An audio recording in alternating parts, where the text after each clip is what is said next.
随着地图越来越大，任务越来越多，如果光看等级，如今原神里已经遍地是大佬了。但如果想证明自己是骨灰级玩家，要么是拿出来点绝版道具，要么就是知道些原神初期鲜为人知的发展史。所以今天我们就来盘点一下原神里那些只有老玩家才知道的变化。每个变化大家是知道还是不知道呢？也都可以在公屏上打出来。首先第一个，原神以前的体力上限只有120，这一点如果只是玩了1年半载的玩家基本是不知道的，对吧？让我看看啊，多少人止步于此。即使是如今每天的160体力，仍有不少小伙伴嫌少。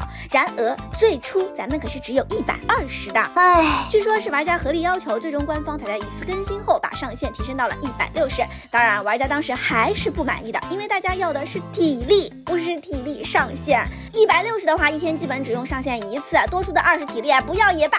但120上限的话，可以说就是强制你一天登2次原神了。还有啊，要知道当时没有数值。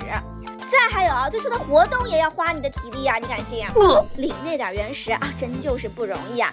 第二个，武器池过去是没有定轨的，武器池坑可以说是玩家已经达成共识的事了。然而曾经它甚至连定轨都没有，你好不容易到大保底，结果大保底是一把你不要的武器。No, God, please, no. 这谁能忍啊？当年我为了抽满金的护魔啊，看看抽了多少把老莫啊，7件下剑杀，真不是夸张的好吗？就是那一晚，我拥有了米哈游的专属客服。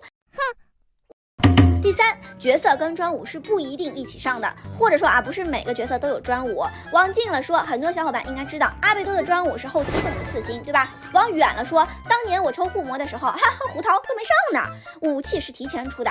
或者我们再来讲一下公子，我翻了一下，我竟然没有他的专武，你敢信？就是因为他出的时候压根儿也没有专武。早期的动画里他拿的可是4星的公藏，之后隔了好几个版本才给他做了把东极白星。第四，以前角色的某些位置是不会虚化的，这点某些老色批应该是知道的，我找的穿的多一点的，免得视频没了。在最初，不管你什么角度你想看都是可以看的，但很快没过多久，也就10几天吧，某些角度就只剩下了翅膀，防的是什么大家都懂的，对吧？第5点，我其实自己都有点记不太清了，当时的派遣是真的派遣出去，你敢信啊？就是你队伍里就不能有这个人啦。